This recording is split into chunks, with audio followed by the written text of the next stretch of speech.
Carl, kumusta? Hello. Oo. I'm Carlos Jerome Lurin. I am 45 years old. I had a heart attack a year ago. I was very stressed actually the year before. I had already symptoms of pain. I had chest pains when I was biking from home to work. I would finish easily. A second sign would be when I take a bath. It was difficult taking a bath already. Nawawala ka ng hininga. The second to last would be my left arm would numb. But the worst experience would come around 3:45 in the morning. Dun yung pain na I could not bear it anymore. I woke up my wife, they called an ambulance. When I had that heart attack, ang sabi sa akin, I was very lucky because not many reach the emergency room. The 2D echo would say, may blockage, something's wrong with the heart. But where in the heart? So yun nga yung sabi, I could actually have another heart attack anytime. My cardiologist recommended that I take a angioplasty. And only angioplasty here in Naga, the closest one was in Bicol Access. BP lang kita, sir, ha? His heart attack was one of those heart attacks wherein you have to have an urgent intervention. You can say that the artery was totally occluded. Ang tawag dito is an ST segment elevation myocardial infarction. Ito yung mga emergent cases ng heart attack wherein lucky pa kayo kung makapunta kayo sa hospital, which is kay Carl. Pero swerte siya na nakaabot pa siya ng hospital at the time. Here in Bicol Access, I had to have an angiogram. So that was actually the test that was procedure connected to the angioplasty. Doon nakita, no, that I had really blockages in my heart. The problem with medication is just we assume that the medications are working. The difference with this coronary intervention that we can offer is you can visually see that it's working. Kasi makikita mo sa angiogram itself, you can take pictures of the heart, the arteries of the heart, and you can locate visually where the blockages are. On his left side, mayroon dun large screen wherein you can see your heart live. Kasi there's a fluoroscopy machine pointing on your heart. Then we just puncture an area here, your radial artery or your femoral artery here. Right now, it's best to do it here. So lahat naman kami ng Dr. Lasso were trained to do it here. We puncture an anesthesia. Yun lang yung binibigyan na anesthesia. The patient is actually awake. It's just mildly sedated because we want to talk to the patient as we go through the procedure. Then after that, we inject, we place a catheter. A catheter is like on the size of a spaghetti noodle na may hollow siya dun sa loob.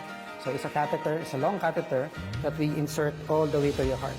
So let's say, for example, this is your heart and this is your artery. There are three major arteries of your heart.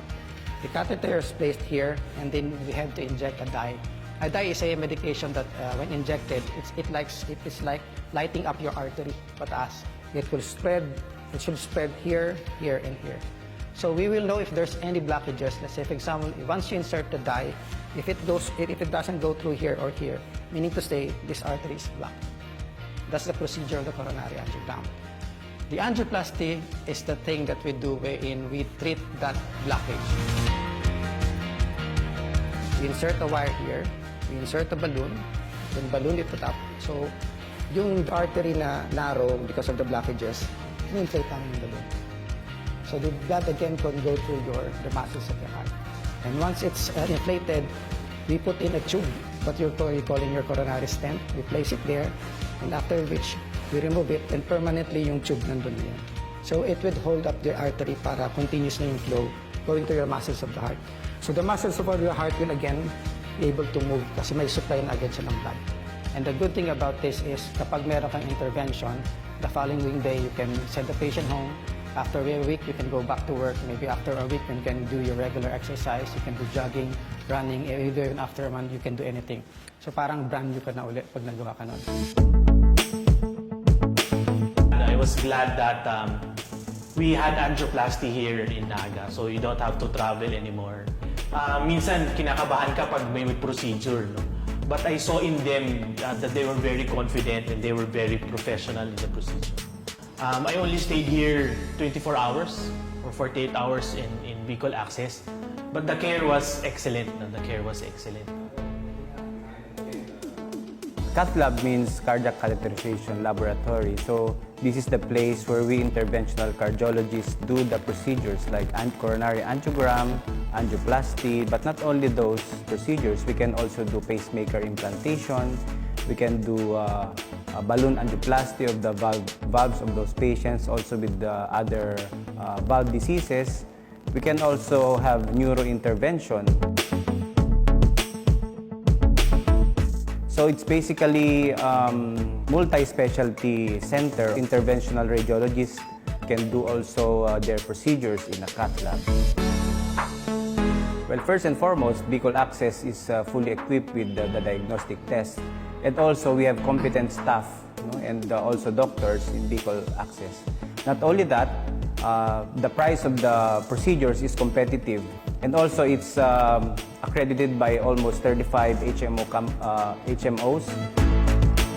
For the past 20 years, ischemic heart disease or heart attacks or heart problems is the major cause of death in all worldwide, especially here in the Philippines. Bicol Access Health Center is a one-stop shop. Lahat na nandun. There's no excuse for any individual, any person to have his heart checked. Theoretically, at least at the age of 21 years old, dapat nagpapatingin na. Especially those patients with strong family history of hypertension, diabetes, dyslipidemia, those patients with smoking history, obese patients. So as early age as 21, kailangan magpa-check up yung tao. My realization, we really have to look at our health, watch the food that we eat, and really not forget to have exercise. No? Sabi nga nila, health is wealth. No? Nakita ko yun, no? Napaka-importante talaga ng buhay. Kasi kung hindi ka naman talaga malakas, no? You will not be able to work, be with your family. I would recommend to my friends and family the procedure. No? We already have the cardiologists and specialists here in Naga.